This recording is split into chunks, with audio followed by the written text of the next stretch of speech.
दुनिया में के होई ओझा पेट में लेकर ढोई ऐसे दुनिया में के होई ओझा पेट में लेकर ढोई ऐसन दुनिया में के होई ओझा पेट में लेकर ढोई ऐसन दुनिया में होई ओझा पेट में लेकर ढोई तुमसे तुमको ना घबराई संकट सब हंस हंस सह जाई तुमसे तुमको ना घबराई संकट सब हंस हंस सह जाई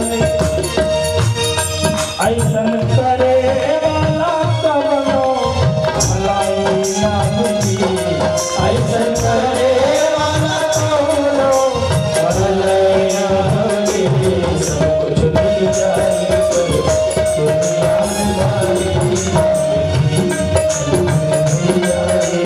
दुनिया में माए माई के दुधावा सब कवनो खाए ना मिली माई के दुधावा सब कवनो मिठाई ना मिली कुछ मिल जाए पर दुनिया में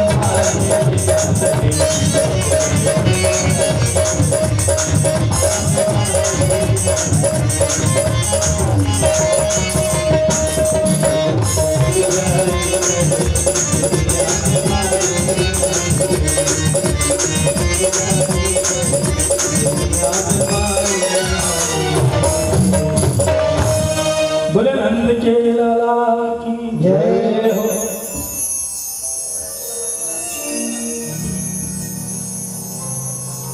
आज भगवान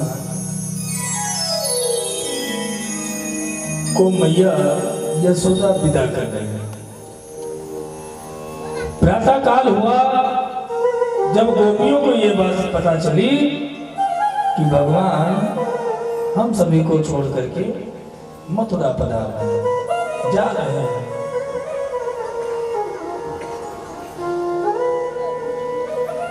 सभी गोपियां भगवान के रथ के सामने आकर के लेट गई महाराज और भगवान से कही कि अगर जाना है तो मेरे शरीर से ही रथ चढ़ा करके ले जाओ। भगवान ने बहुत समझाया गोपियों को, किसी तरह गोपियों को रास्ते से हटाया और भगवान पुनः चल दिए। भगवान ने क्रोध बाबा से कहा कि काका रथ की गति तेज करो।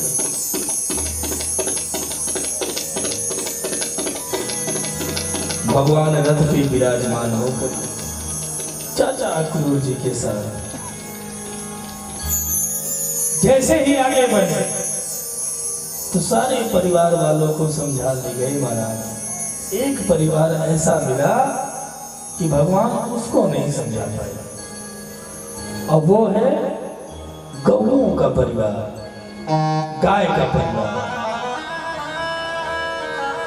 झुंड के झुंड गैया भगवान के रथ के सामने खड़ी हो गई, अश्रुपात करने लगी। भगवान से गैयों ने कहा कि गोपाल आप जब तक थे तब तक मेरा सम्मान था,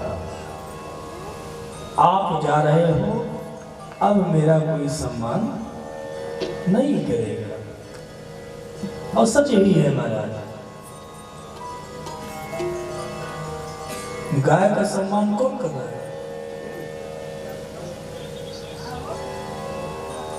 गाय अगर खेत में पड़ जाए तो महाराज कुछ लोगों ने तो बल्लम बनाया है, सीधा बल्लम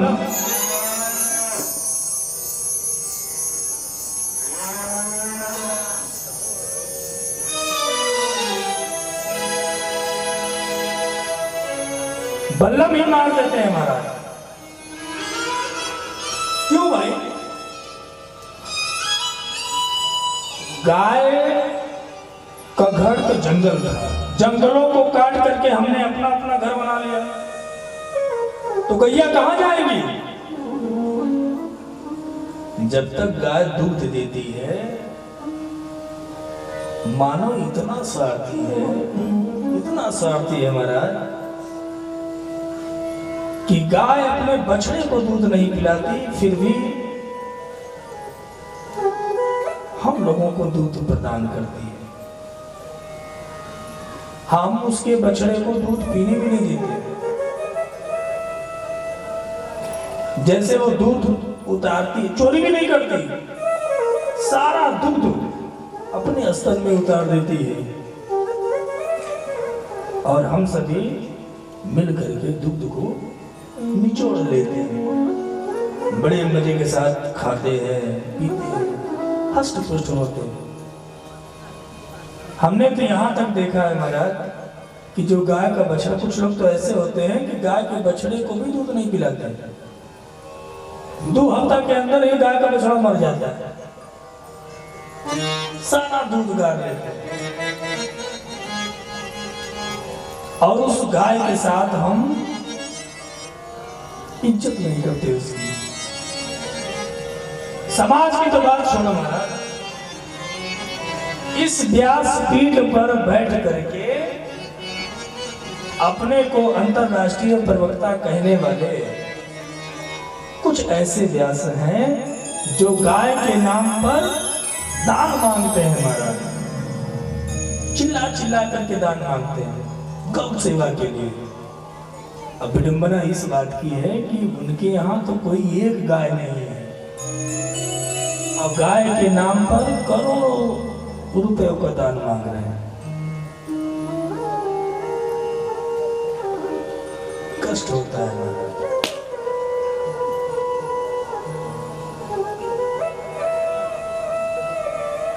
आज सभी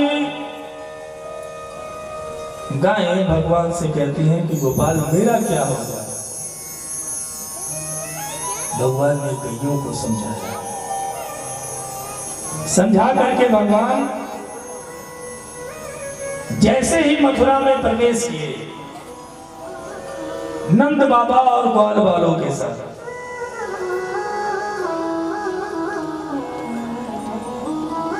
मथुरावासी जैसे ही भगवान को देखे तो किसी ने कहा कि देखो यही है देवकी का लाला, किसी ने कहा यही देवकी का 8वां लाला है, तो उसमें किसी ने कहा कि यही कंस का काल है।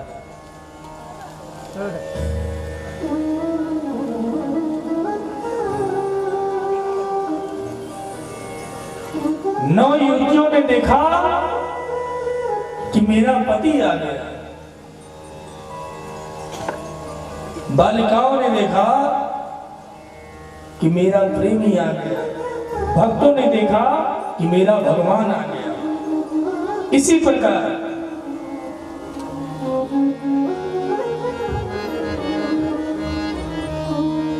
जागी रही भावना जैसी, जागी रही भावना जैसी, जागी रही भावना जैसी, जागी रही भावना जैसी, प्रभु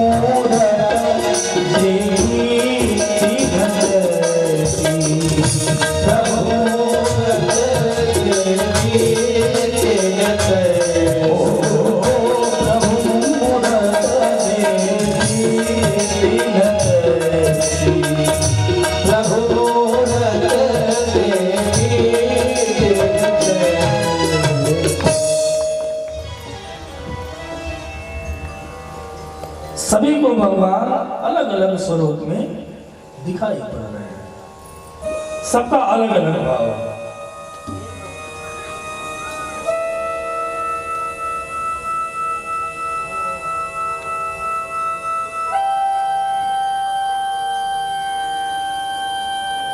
अब भगवान अपने ग्वाल वालों के साथ मथुरा नगर भ्रमण करने चले गए, मथुरा को घूमने चले गए। तो भगवान के ग्वाल वालों ने क्या देखा? ग्वाल वालों ने कहा कि कन्हैया कितने अच्छे अच्छे वस्त्र जा रहे हैं। जो कंस का धोबी था रजक, वो रजवाड़े कपड़े धुल करके ले जा रहा था। ग्वाल वालों ने कहा कि भैया कन्हैया कितने सुंदर सुंदर कपड़े हैं। तो भगवान ने कहा कि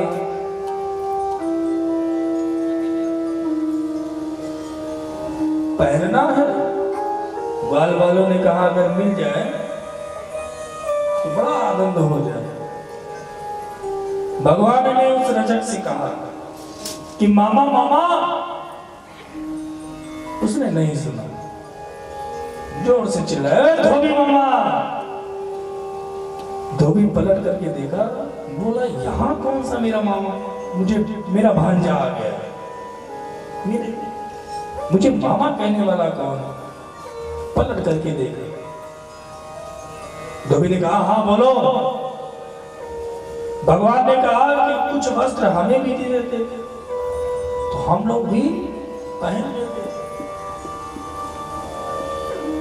धोबी लगा भगवान को शब्द कहने के लिए, अरे तू वही अहीर का ग्वाला है ना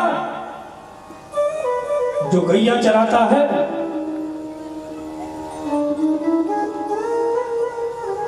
तू राजसी वस्त्र पहनेगा? एक अहीर का ग्वाला होकर के राजसी वस्त्र पहनेगा? भगवान को क्रोध आ गया। भगवान ने एक तमाचा खींच के मारा। एक तमाचा जैसे मारा, धोबी का सर कट के गिर पड़ा। धोबी के प्राण निकल। और ग्वाल वालों से कहा कि पहन लो वस्त्र। सभी ने वस्त्र पहने, और जब वस्त्र पहने तो वस्त्र पहन करके आगे चले। तब ऐसे चलते थे जैसे लग रहा है कि गलियों में झाड़ू लगाने की जरूरत नहीं है। सारे वस्त्र पृथ्वी पर लथराते हुए चल रहे हैं।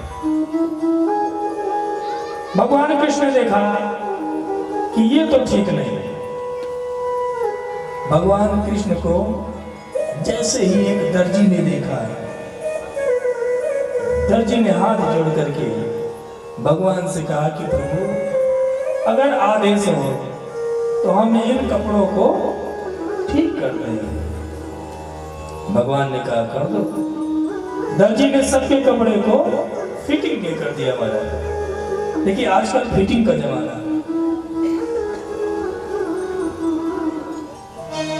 फिटिंग का जमाना, कपड़े भी फिट होने चाहिए हमारे।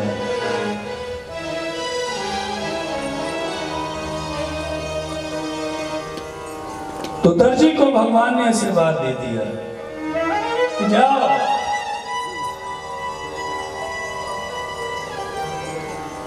तुम्हारे पास धन की कोई कमी नहीं रहेगी। सो आज महाराज अगर 500 रुपए का कपड़ा है तो 1000 सिलाई पड़ती है। भगवान कृष्ण ने ही आशीर्वाद दिया था दर्जियों को। अब जब कपड़े ठीक हो गए तो ग्वाल वालों ने कहा कि भैया अब जब तक माथे पर थापक धुआ चंदन ना लगे तब तक मजा नहीं आएगा। तो भगवान ने क्या देखा कि एक चंदन वाली चंदन लेकर के जा रही थी।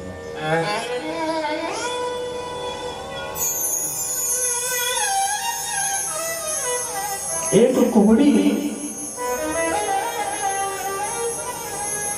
जो उसको कुबड़ था,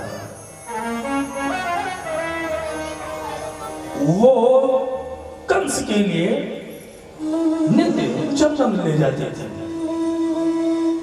भगवान ने उसे आवाज दिया, ए सुंदरी। उसने नहीं सुना। उसने कहा मैं सुंदर तो हूं नहीं, जो सुंदर होगा उसी को बुला रहे हैं। भगवान ने फिर आवाज दिया, ए चंदन वाली सुंदरी। वो पलट गई, रुक गई। भगवान उसके पास, भगवान ने कहा कि क्या आप हम लोगों को चंदन लगा सकती हो? तो उसने कहा कि ये चंदन महाराजा कंस के लिए मैं नृत्य ले जाती हूं, लेकिन सो महाराज क्या हुआ, आज तुम्हीं को लगा।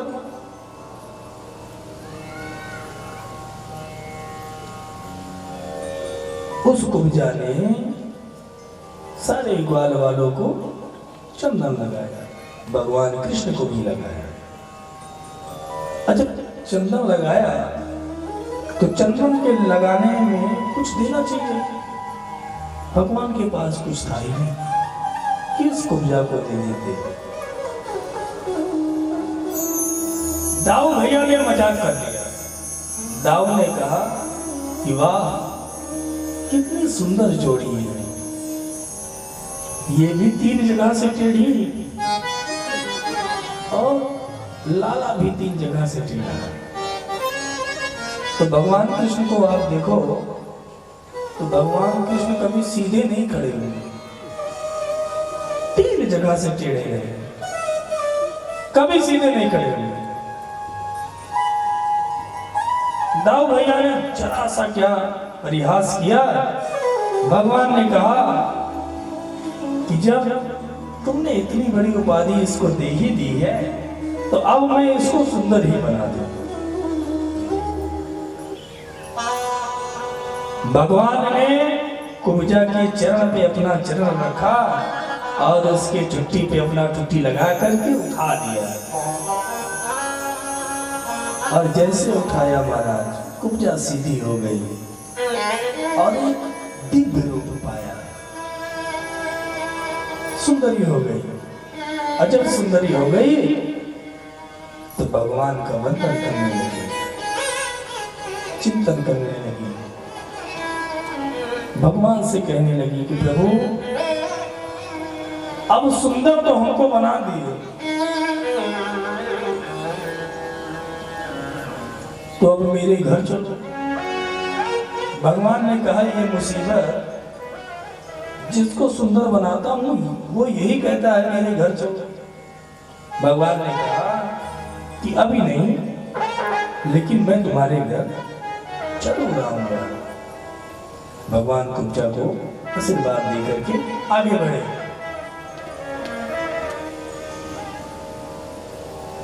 भगवान जब आगे बढ़े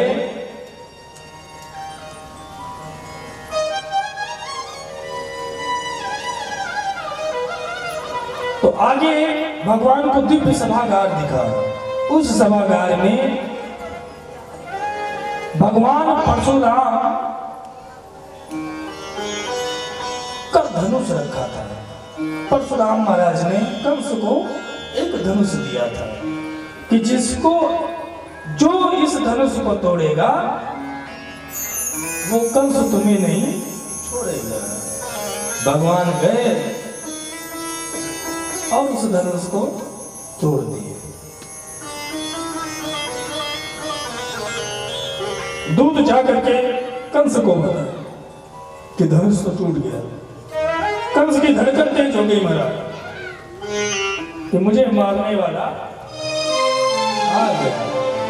अब महाराज दाल में अगर जीरा देखता तो दाल भी उठा करके फेंक देता था। भगवान का इतना चिंतन करने लगा, इतना चिंतन करने लगा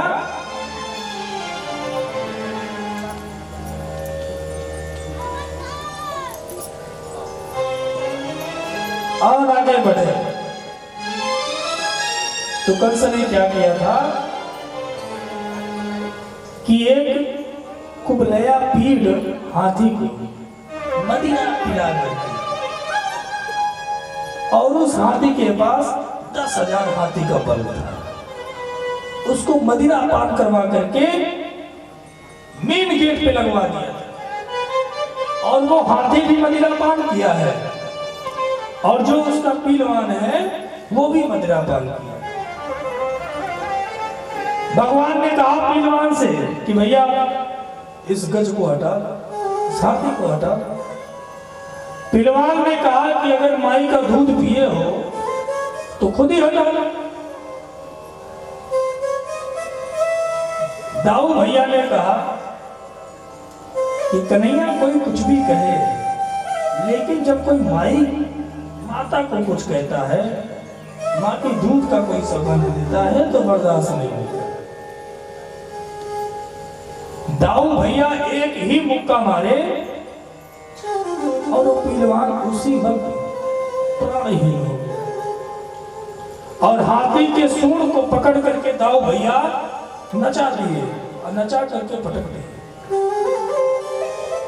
कुबलया पीठ हाथी का भी तरण तारण भगवान ने किया, और दोनों दांतों को उखाड़ करके अपने कंधे पे रख लिया और सभा में प्रवेश किया। जैसे सभा में प्रवेश किया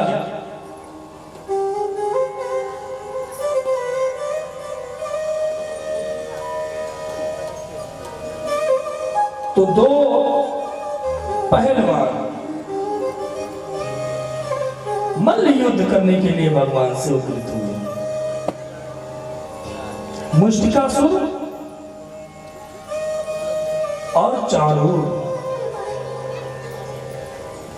ये दोनों पहलवान भगवान से कुश्ती करने के लिए उतरे।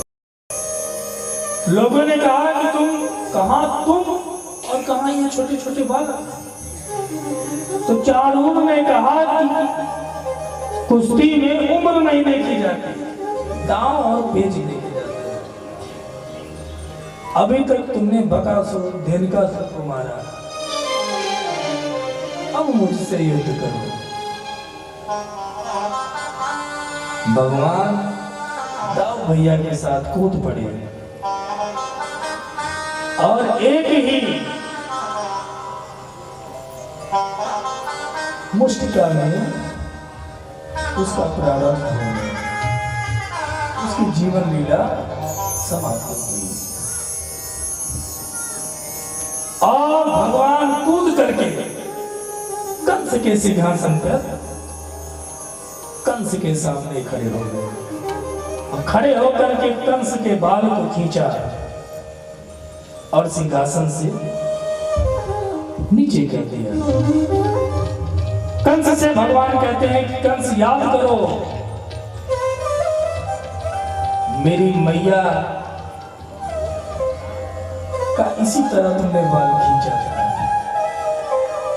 बाल खींच करके कंस को महाराज जमीन पर पटक दिया, और तीनों लोगों का भार लेकर के महाराज कंस के छाती पर कूद पड़े।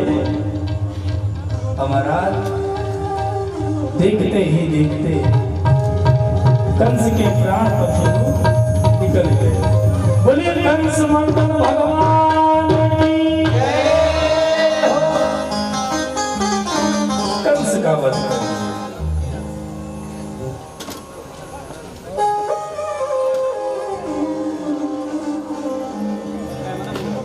कंस 8 भाई थे, कंस 8 भाई थे, और भाई हथियार लेकर के भगवान को मारने दौड़े।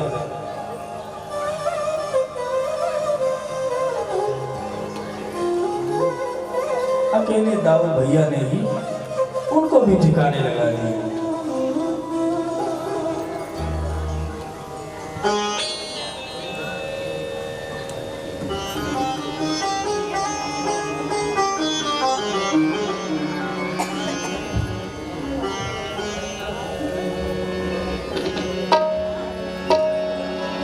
अमृत है हरि नाम जगत में,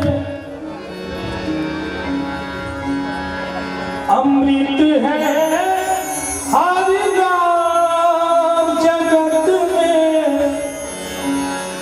इसे छोड़ विष पीना क्या, हरि नाम नहीं तो जीना क्या, हरि नाम नहीं तो जीना क्या, हरि नाम नहीं तो जीना क्या, हरि नाम नहीं तो अमृत है हरि नाम जगत में, अमृत है हरि नाम जगत में, अमृत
बोले सीताराम जी महाराज की जय हो। आप लोग जोर से देखकर, अच्छा आप लोग चुपचाप बैठे रहे शांति के साथ। अरे जयकारा तो कम से कम लगाइए महाराज। चुटकुल्ला का इंतजार तो नहीं कर रहे? चुटकुल्ला का इंतजार तो नहीं कर रहे?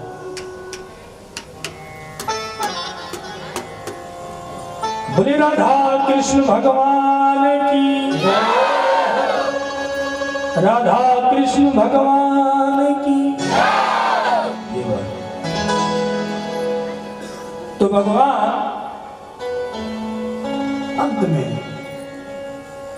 उग्रसेन जी को कारागार से निकाला, देवकी मैया वसुदेव को कारागार से निकाला और मथुरा के सिंहासन पर पुनः उग्रसेन जी को विराजमान किया गया।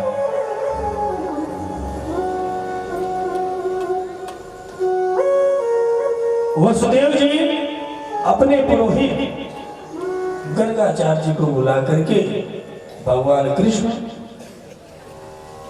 और दाऊ भैया का यज्ञोपवीत करवाया। भगवान कृष्ण नंद बाबा को बहुत समझाए, ग्वाल बाल को समझा करके वृंदावन के लिए विदा किए। इधर भगवान दाऊ भैया के साथ उज्जैन संदीपनी ऋषि के यहाँ शिक्षा प्राप्त करने गए और अल्प ही काल में जैसे हमारे रघुनाथ जी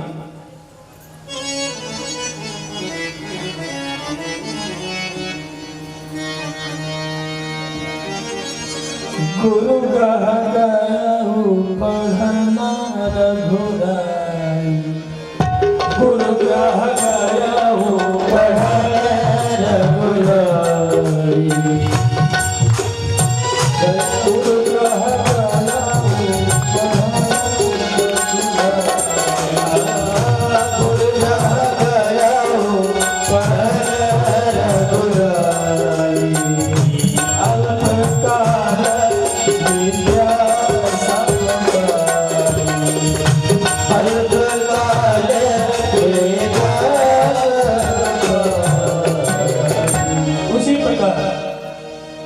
भगवान कृष्ण संदीपनी जी के आश्रम में पढ़ने अल्प ही काल में सारी विद्याओं को प्राप्त कर लिया वाला। भगवान ने गुरु से कहा कि गुरुदेव मांगिए दक्षिणा में जो आप मांगेंगे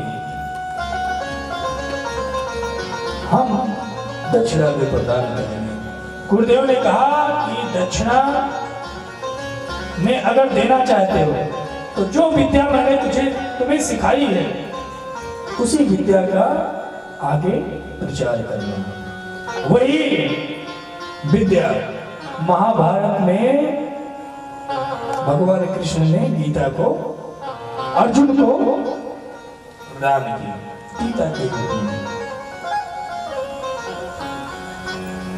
गुरु भगवान ने कहा कि मुझे तो कुछ नहीं चाहिए, लेकिन गुरु माता से पूछो भगवान कृष्ण गुरु माता के पास गए। गुरु मैया से कहा कि मैया, आपने मुझे माता के जैसा प्यार वात्सल्य किया है, मांगो, जो आप मांगोगी मैया मैं आपको दूंगा।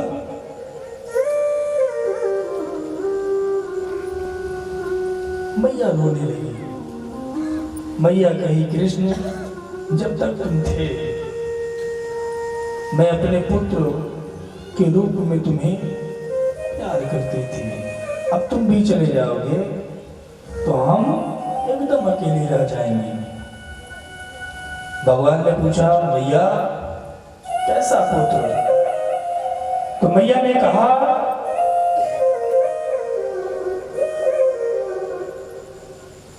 कि मेरा पुत्र एक बार समुद्र में स्नान करने गया, फिर लौट करके नहीं आया। क्या तुम मेरे पुत्र को ला सकते हो? भगवान कृष्ण ने कहा, मैया तुम यहीं ठहरो। भगवान कृष्ण समुद्र के पास गए, समुद्र को बुलाया, एक बार बुलाया नहीं आए समुद्र। भगवान कृष्ण ने समुद्र से कहा कि ये मेरा लामा अवतार नहीं है कि मैं 3 दिन तक विनय करूंगा। भगवान ने सुदर्शन को आदेश दिया, समुद्र को सुखा दो। तुरंत ही समुद्र प्रकट हो गया।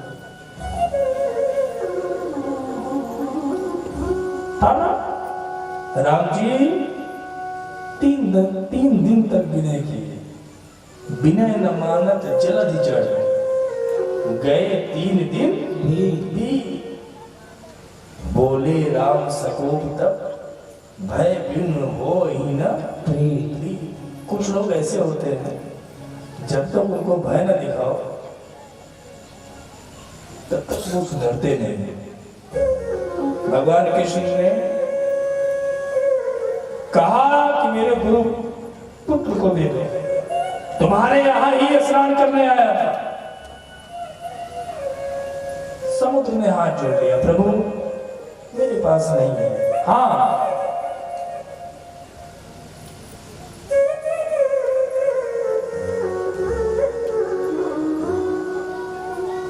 एक दैत्य शंखचूड़ नाम का है, जो मेरे कुंड में विराजमान है। हो सकता है उसी के पास हो। भगवान समुद्र में प्रवेश किए,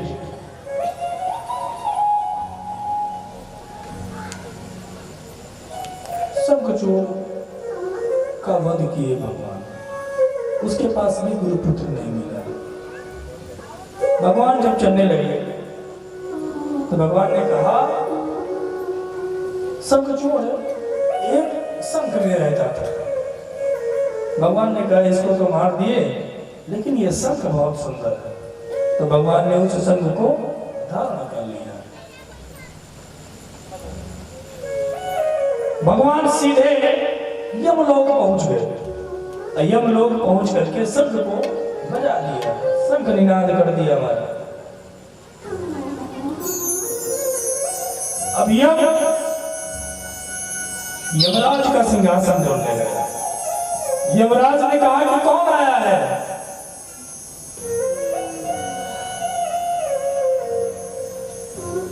यमराज बाहर आए। भगवान ने उनसे कहा कि गुरु पुत्र तुम्हारे यहां है। तो यमराज ने कहा कि हाँ प्रभु है, तो लेकिन मैं सिर्फ उसका प्राण दे सकता हूं, शरीर की रचना तो आपको करनी पड़ेगी। भगवान ने कहा उसकी चिंता न करो, आप उसके प्राण वापस दो।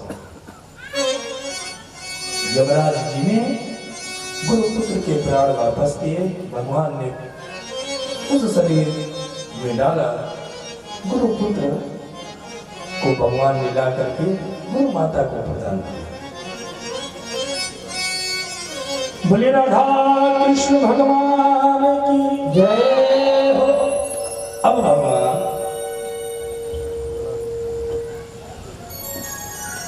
जब मथुरा पधारे आए तो एक दिन भगवान अपने कमरे में बैठे थे और बृहस्पति जी के शिष्य थे उद्धव जी, जो भगवान के परम सखा थे। और भगवान क्यों रो रहे थे? क्योंकि भगवान के थाली में माखन और रोटी,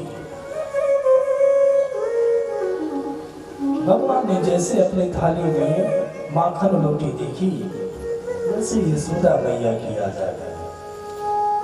भगवान रोना प्रारंभ किया। भगवान ने थाली को हटा दिया कि मैं नहीं पाऊंगा। और एक चीज और, जब वृंदावन छोड़े उसके बाद भगवान ने कभी मुरली नहीं बजाई। अब वृंदावन छोड़ने के बाद भगवान ने कभी माखन नहीं खाया, माखन रोटी नहीं खाई। उद्धव जी आए, उद्धव जी ने कहा क्यों रोते हैं? भगवान कृष्ण ने सारी बात बताई। तो उद्धव जी ने कहा कि जितना तुम उन्हें याद करते हो, क्या वो तुम्हें याद करते हैं? मैं जाकर के उनको समझाऊंगा।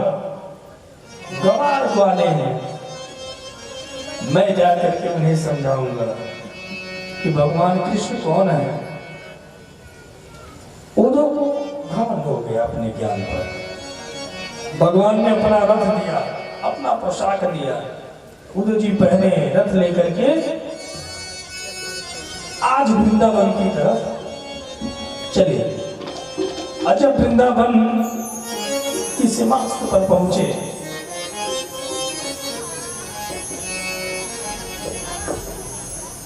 तो ग्वाल वालों की ये मनोस्थिति थी महाराज कि जब से भगवान वृंदावन छोड़ करके मथुरा पधारे तब से सारे ग्वाल वाल रोज सुबह आ जाते थे और जिस रास्ते से भगवान गए हैं उसी रास्ते पे बैठ जाते थे और भगवान के आने का इंतजार करते थे।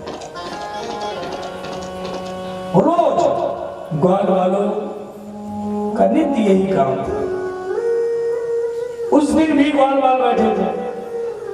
उद्धव जी आए तो ग्वाल वालों ने सोचा कि मेरा कन्हैया आ रहा है, बड़े खुश हो गए।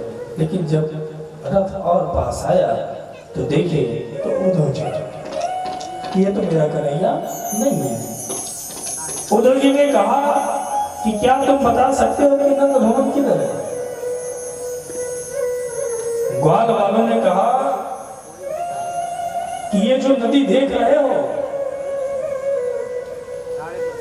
यही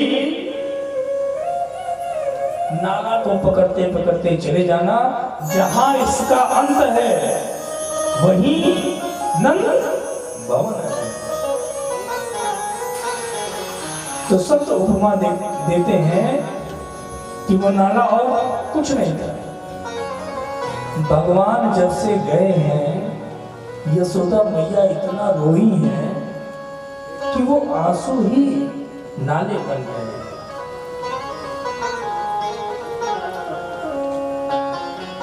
उद्धव जी नंद भवन पधारे।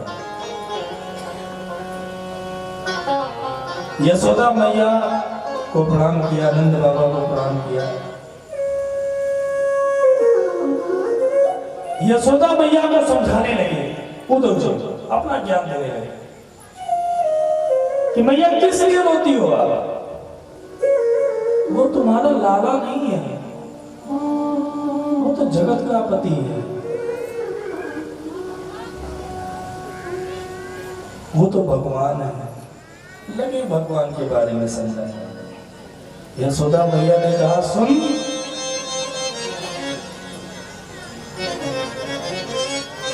मैं अपने कन्वा को जानूं वो चाहे भगवान हो, कुछ भी हो, लेकिन मेरे लिए वो मेरा लाज है। और तू आज मुझे बता रहा है कि वो भगवान था। मैं तो पहले से ही जानती हूँ कि वो भगवान है। इतना सुना उद्धव जी, चकित रह गए। उद्धव जी गोपियों के पास जाते हैं। यहाँ पर भागवत में उद्धव गोपी संवाद है, भंवर गीत है। गोपियां मिलकर के भंवर गीत गाती हैं। उद्धव जी गोपियों के पास गए तो क्या देखा कि एक गोपी यमुना जी के किनारे भगवान कृष्ण की मूर्ति बना रही थी। उस बालों के चित्र को बना रही थी, और केवल यहां तक बनाए, सारे अंग बनाए, लेकिन पैर न बनाए। उद्धव जी खड़े हो गए। उद्धव जी उससे पूछे कि सारा चित्र तो तुम कर रही हो, पैर क्यों नहीं बनाती? तो उस गोपी ने जवाब दिया कि अगर मैं पैर बना दूंगी तो ये फिर बन जाएगा।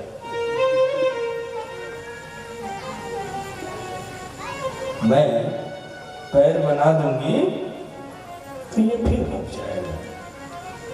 इतना सुनते ही उद्धव की खोपड़ी महाराज। जहां उद्धव जी कहे थे कि मैं 2 दिन में समझा करके वापस आ रहा हूं, 6 महीना लग गए महाराज। उद्धव जी उन गोपियों के साथ रम गए। 6 महीने बाद लौटे महाराज। और जब भगवान के पास आए तो भगवान ने कहा, कहो उद्धव कैसे हो?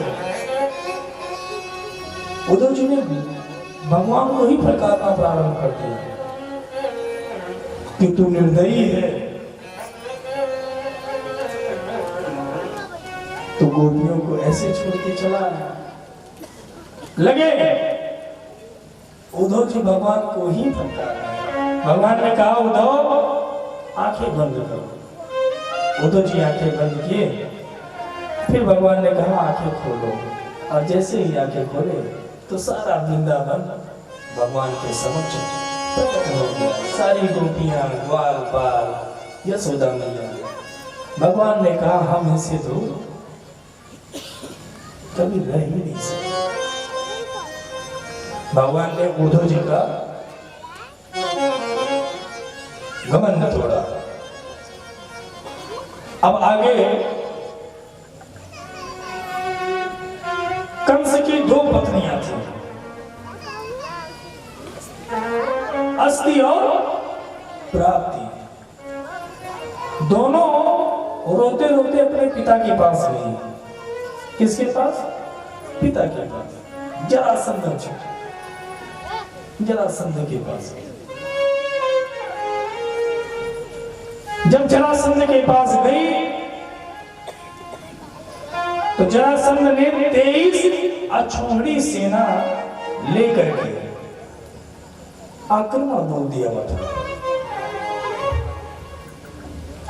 और भगवान ने समस्त सेना का संहार किया।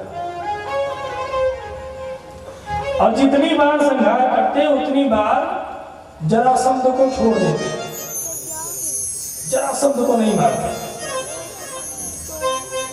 कि जरासंध जिंदा रहेगा, जीवित रहेगा, तो मुझे कहीं भागने की जरूरत नहीं है। अपने आप दुष्टों को लाता रहेगा और मैं मारता रहूंगा। इस प्रकार लगातार जरासंध ने 17 बार आक्रमण किया। भगवान उसे छोड़ देते, सबको मार देते।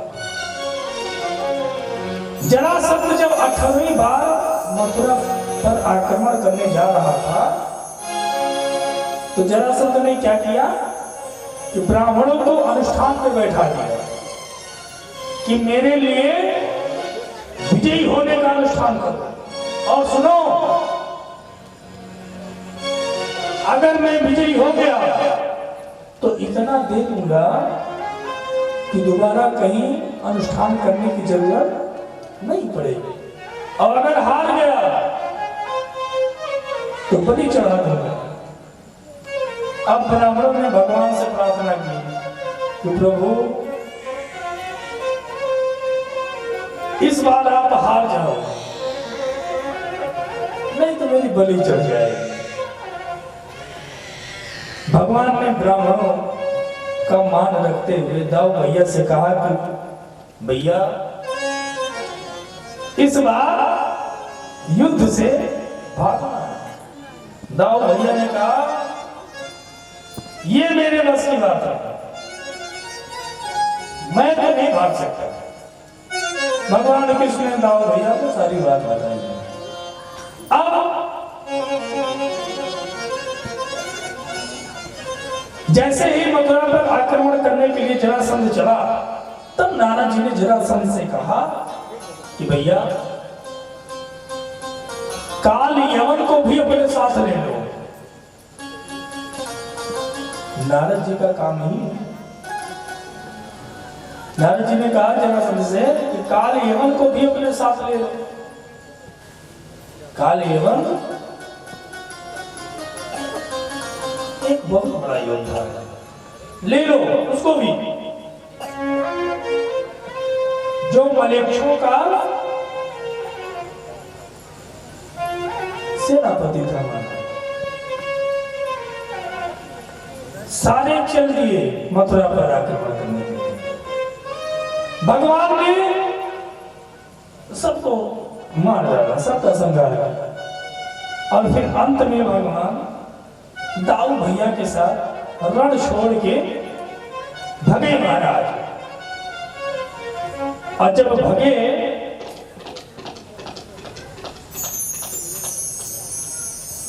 तो जब रण छोड़ के भगे तो वहीं से भगवान का एक नाम पड़ गया, बोलिए रण छोड़ भगवान की जय हो। रण को छोड़ करके भगवान काल एवं भगवान का पीछा करता है। दौड़ते दौड़ते भगवान एक गुफा में घुस गए और उस गुफा में मुचकुंद महाराज सो रहे थे। अब ये मुचकुंद महाराज कौन थे? देवासुर संग्राम में देवताओं की तरफ से मुचकुंद महाराज बहुत युद्ध किए। जब देवता जीत गए तो मुचकुंद से कहा कि मांगो, तुम्हें क्या चाहिए? मुचकुंद जी ने कहा कि मैं विश्राम करना चाहता हूं, मैं सोना चाहता हूं और मुझे कोई जगाए नहीं। देवता ने तथास्तु कर दिया और कहा कि तुम जाओ सो, जो भी तुम्हें जगाएगा तुम देख लोगे तो वो भस्म हो जाएगा। अब भगवान उसी गुफा में घुसे जहां मुचकुंद जी सो रहे थे। भगवान क्या किए कि अपना पीतांबर मुचकुंद जी को उड़ा दिए और गुफा से बाहर निकल गए। अब काल एवं घुसा और जैसे देखा तो सोचा कि दौड़ा करके सो रहे थे। वो सोचा कि भगवान ही है, क्योंकि पीतांबर उड़ा दिए थे। मुचकुंद ने, काल यवन ने मुचकुंद जी को 2 लात मारा। सोने का बहाना कर रहे थे।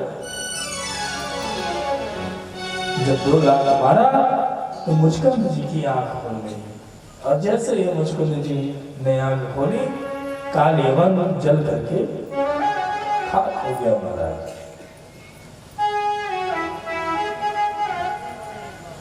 भगवान कृष्ण दाऊ जी के साथ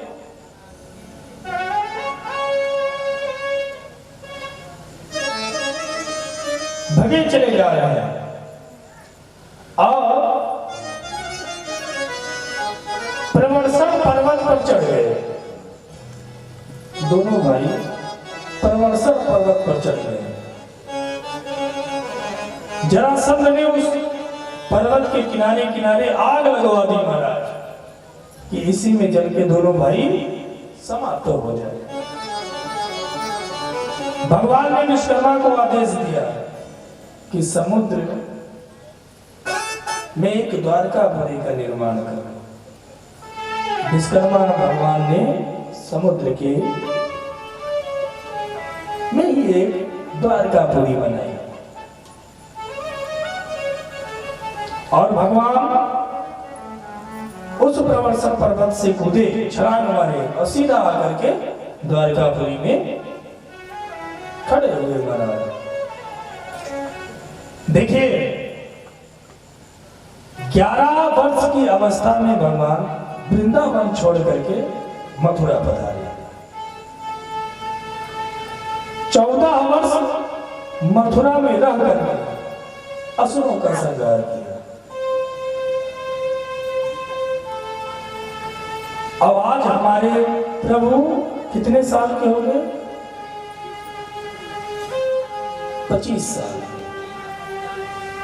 भगवान कृष्ण 25 साल के हो गए। अब देखिए दाऊ भैया का विवाह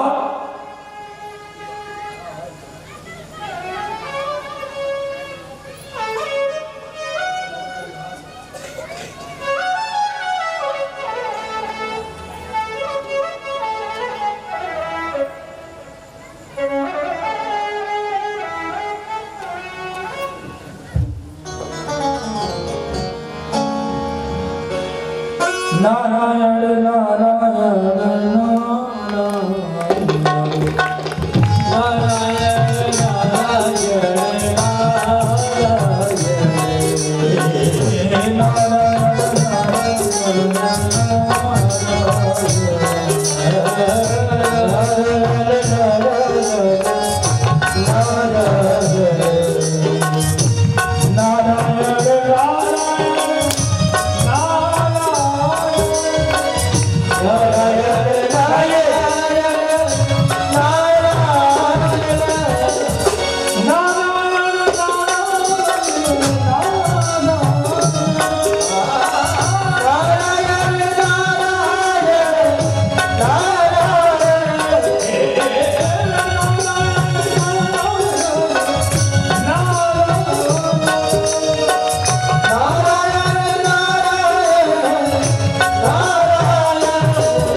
दाऊ जी का विवाह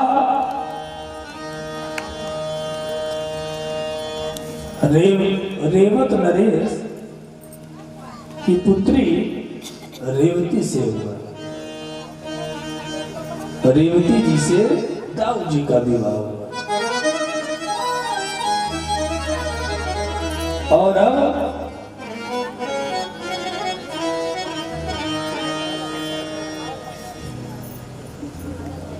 और अब हमारे प्यारे प्रभु कृष्ण का विवाह होने जा रहा है। तो भगवान भीष्म सुता मुरुकुमणि रुचिरा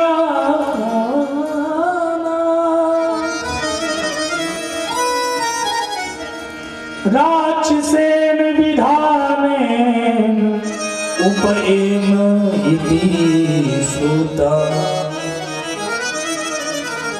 परीक्षित ने पूछा कि प्रभु हमने सुना है कि भगवान का जो विवाह हुआ वो राक्षसी प्रवृत्ति से हुआ है।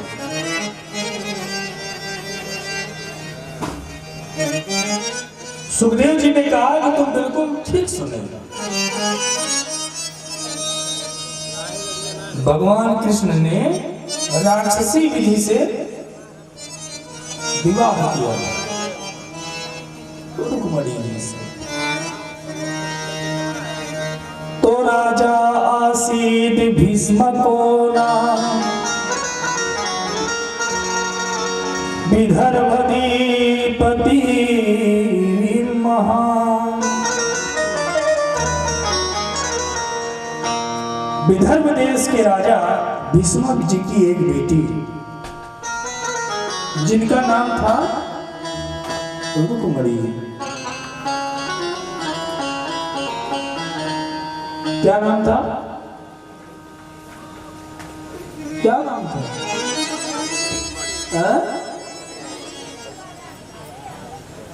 हमारी माता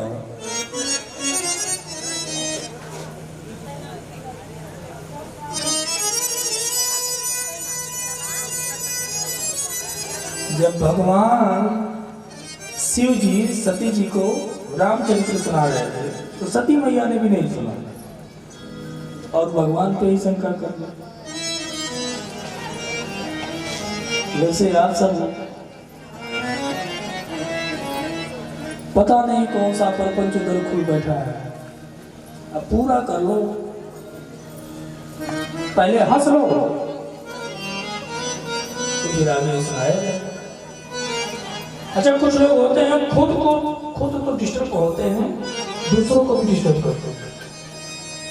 शास्त्र कहता है ऐसे लोगों के साथ कथा सुननी नहीं चाहिए। ऐसे इंसान के साथ न जाओ कि आपका मन तो कथा में लगा है और थोड़ी थोड़ी देर पे वो हाथ से इशारा कर रहा है तम्बाकू बनाते।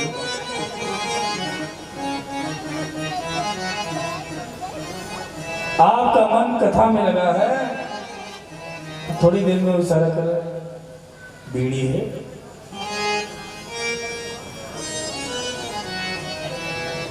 खुद भी नहीं सुनेंगे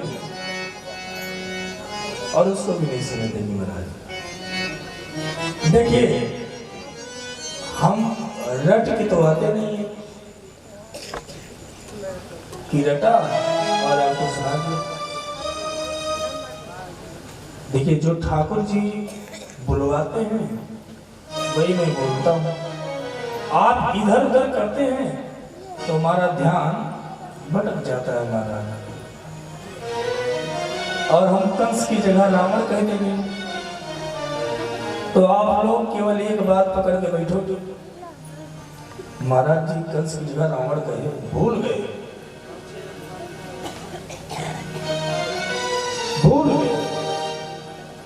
तो ऐसा ना करें। विदर्भ देश के राजा थे भीष्मक। भीष्मक जी की एक पुत्री थी जिनका नाम था रुक्मणी, और भीष्मक जी के 5 बेटे थे। कौन कौन? रुक्मी, रुक्मन, रथ, रुक्मबाहु, रुक्मकेशी और रुक्माली। 5 पुत्र थे। 5 भाइयों के बीच में इकलौती थी रुक्मणी जी।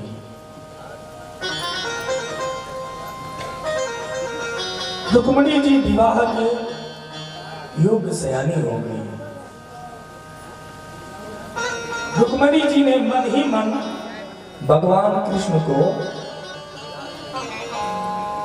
अपना पति मान लिया। देखिए, अगर मन में ही हम किसी को अपना पति मान लें तो समझ ले महाराज कि उसका वर्णन हो चुका है।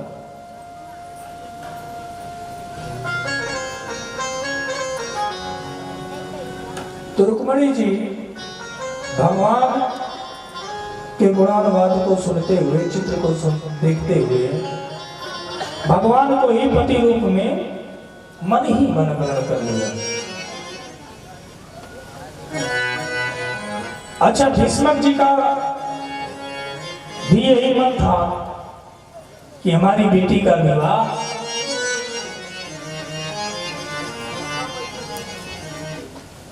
भगवान कृष्ण से हो। लेकिन जो बड़ा बेटा था रुक्मणी बिगड़ गया। रुक्मी बोला